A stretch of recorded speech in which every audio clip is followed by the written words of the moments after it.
నా యొక్క రాజ్యసభ సభ్యత్వానికి ఇంకా 3.5 సంవత్సర కాలం ఉన్నప్పటికీ కూడా రాజీనామాని ఉపరాష్ట్రపతి గారు మా యొక్క రాజ్యసభ చైర్మన్ అధ్యక్షుల వారికి సమర్పించడం జరిగింది. ఆయన ఆ రాజీనామాను ఆమోదించడం కూడా జరిగింది. ఎందుకు సార్ రిటైర్మెంట్ ఎందుకు ప్రకటించారు సార్? రాజకీయాలకి పూర్తిగా వ్యక్తిగత కారణాల వల్ల రాజీనామా మాత్రమే కాదు, రాజకీయాల నుంచి కూడా తప్పుకోవాలన్నటువంటి నిర్ణయాన్ని తీసుకోవడం. వైఎస్ఆర్ కాంగ్రెస్ పార్టీ కష్టాల్లో ఉన్న సమయంలో మీరు పార్టీని వదిలేసి వెళ్ళిపోయారనే విమర్శలు కూడా వస్తున్నాయి సార్. వైఎస్ఆర్ కాంగ్రెస్ పార్టీ 2019 ఎన్నికల్లో 151 స్థానాలు సాధించుకున్నది. 2024 ఎన్నికల్లో 40% ఓటింగ్ సాధించుకున్నది. జగన్మోహన్ రెడ్డి గారు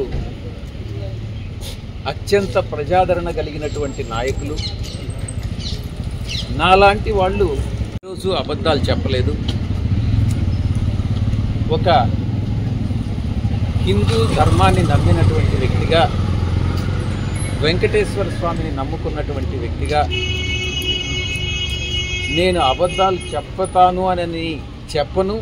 అలా చెప్పుతాను అని ఎవరైనా నమ్మినట్లయితే అది మీ యొక్క విజ్ఞతకే వదిలేస్తున్నాను. జగన్తో ఏమైనా విభేదాలు ఉన్నాయా? నేను ఇప్పుడే చెప్పాను కదా, జగన్ గారు ఈరోజు కాదు, 4 దశాబ్దాలుగా 3 తరాలుగా రాజారెడ్డి గారి దగ్గర నుంచి, రాజశేఖర రెడ్డి గారి నుంచి ఈరోజు జగన్మోహన్ రెడ్డి గారి వరకు 3 తరాలుగా ఆ కుటుంబంతో సన్నిహిత సంబంధాలు ఉన్నటువంటి వ్యక్తిగా నేను ఒక్కటే చెప్తా ఉన్నాను. ఈ జీవిత కాలంలో ఏ రోజు కూడా ఆ కుటుంబంతో విభేదాలు అన్నటువంటివి రావు, ఇంతవరకు లేవు, భవిష్యత్తులో కూడా వచ్చేటటువంటి అవకాశం. ఆయనకున్న ప్రజాదరణ తగ్గదు అన్నటువంటిది నా ఉద్దేశం. సార్, మీరు రాజీనామా కానీ ఇవన్నీ విషయాలు గతంలో ఏమన్నా జగన్మోహన్ రెడ్డి గారి దృష్టికి తీసుకెళ్లారా? లేదు నేను వ్యక్తిగత కారణాలతో రాజీనామా చేయాలనుకుంటున్నాను అనేటువంటి అంశాన్ని మీ పార్టీలో ఉన్న ముఖ్యులకు కానీ జగన్ గారి దృష్టికి కానీ తీసుకువెళ్ళారా? రాజకీయాల నుంచి తప్పుకోవాలని వ్యక్తిగత కారణాల వల్ల నేను నిర్ణయించుకున్న తర్వాత జగన్మోహన్ రెడ్డి గారు లండన్లో ఉన్నారు. ఆయనతో నేను ఫోన్లో మాట్లాడి అన్నీ చాలా వివరంగా వివరించడం జరిగింది. అన్నీ వివరించిన తర్వాతనే నేను ఈ రాజీనామా పత్రాన్ని అధ్యక్షుల వారికి సమర్పించడం జరిగింది.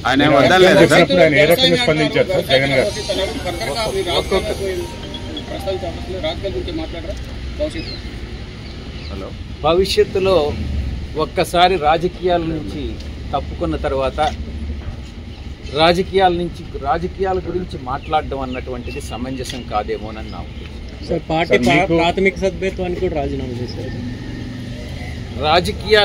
రాజకీయాల నుంచి తప్పుకున్న తర్వాత ఇక ప్రాథమిక సభ్యత్వం అన్నటువంటిది ఎలా ఉంటుంది? అంటే పార్టీ ఫార్మల్ ఇది ఉండాలి కదా సార్, రాజీనామా చేయటం అది ఇది ఉండాలి. వెళ్ళిన తర్వాత రాజీనామా సమర్పించడం జరుగుతుంది. సార్, ఇది ఒక ప్లాన్ ప్రకారం జరుగుతుంది అనేది ఒక విమర్శ వస్తుంది. గతంలో టీడీపీ నుంచి ఎంపీలు బీజేపీకి వెళ్ళారు. అలాగే విజయసాయి రెడ్డి రాజీనామా చేసిన తర్వాత అలాగే వైసీపీ వాళ్ళు వెళ్ళిన తర్వాత బీజేపీలో చేరతారని ప్రచారం జరుగుతుంది.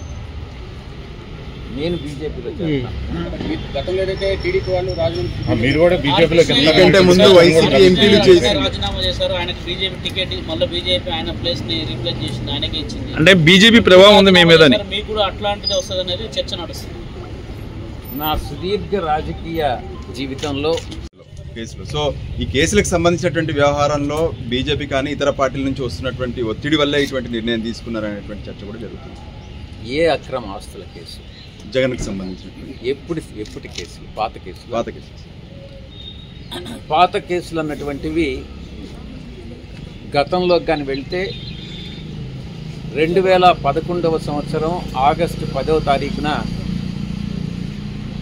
ఎఫ్ఐఆర్ ఫైల్ చేయడం జరిగింది. 2011 అప్పట్లో ఎన్నో ఆశలు పెట్టినా చూపించినా కూడా నన్ను అప్రూవర్గా మారమని ఎంత బలవంత పెట్టినా కూడా దైవాన్ని నమ్ముకున్నటువంటి ఒక వ్యక్తిగా, ఆ కుటుంబానికి సన్నిహిత సంబంధాలు కలిగినటువంటి వ్యక్తిగా నేను అప్రూవర్ కావడానికి నిరాకరించాను. ఆ రోజు పరిస్థితే ఈ రోజు కూడా. ఎటువంటి పరిస్థితుల్లో దైవాన్ని నమ్మేటటువంటి వ్యక్తి ఎప్పుడు కూడా అబద్ధాలు చెప్పడు, ఒక వ్యక్తికి మోసం చేయడు, నమ్మక ద్రోహం అన్నటువంటిది ఉండదు, వెన్నుపోటు రాజకీయాలు, వెన్నుపోటు వ్యాపార లావాదేవీలు ఉండవు అని నేను చాలా స్పష్టంగా చెప్తాను. కూటమి ప్రభుత్వం అధికారంలోకి వచ్చిన తర్వాత నా మీద మొట్టమొదటిగా పెట్టినటువంటి case Kakinada seaports limited case. నేను ఒక్కటే చెప్తా ఉన్నా, ఇంతవరకు నా మీద లుకౌట్ నోటీస్ ఇచ్చారు, నన్ను అక్యూజ్డ్ నెంబర్ 2గా చేశారు. నేను గతంలో కూడా ఈడీ ముందు ఇంతవరకు నన్ను సిఐడి పిలవలేదు. ఈడీ వాళ్ళు పిలిచినప్పుడు నేను ఒక్కటే చెప్పాను, ఆ వెంకటేశ్వర స్వామి సాక్షిగా కేవీ రావు అనేటటువంటి వ్యక్తి ఏదైనా ఒక సోషల్ ఫంక్షన్లో కలిస్తే నమస్తే నమస్తే అని చెప్పడమే కానీ ఆయనతో నాకు ఎటువంటి సన్నిహిత సంబంధాలు కానీ వ్యాపార లావాదేవీలు కానీ లేవు. నా మీద చేసినటువంటి ఆరోపణలన్నీ తప్పు అన్నటువంటిది చాలా స్పష్టంగా జరిగిందిగానైతే ఆయన పిల్లల మీద ప్రమాణం చేసి చెప్పండి, నేను చెప్పేది నేను నిజంగా విక్రాంత్ రెడ్డిని ఆయన దగ్గరికి పంపించాను అని అన్నటువంటి విషయం నేను నా పిల్లల మీద ప్రమాణం చేసి నేను చెప్తాను. నాకు కాకినాడ సీపోర్టు విషయంగా ఆ ట్రాన్సాక్షన్ గురించి ఏ రోజు నాకు ఎవ్వరూ చెప్పలేదు, నాకు తెలియదు. కేసు పెట్టిన తర్వాత పూర్తిగా వివరాలన్నీ సేకరించిన తర్వాత అప్పుడే నాకు కాకినాడ సీపోర్టు అరవిందో వాళ్ళు అక్వైర్ చేశారు, 42% ఏదో అక్వైర్ చేశారు అన్నటువంటి విషయం తెలిసింది. సార్ ఆ వాటాలు మళ్ళీ వెనక్కి ఇచ్చారంటే చెప్పేది పూర్తిగా.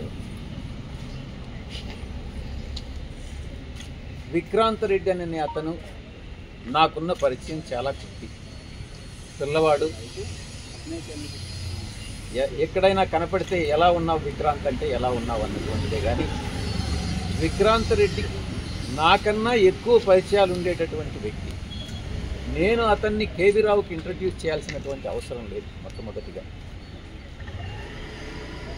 ఎవరైనా ఏదైనా ఉద్యోగం కోసమో ఎవరైనా వస్తే ఏదైనా ఇండస్ట్రియలిస్ట్కి ఫోన్ చేసి చెప్పమంటే చెప్తానే కానీ నాకు ఏ వ్యాపారాలు లేవు.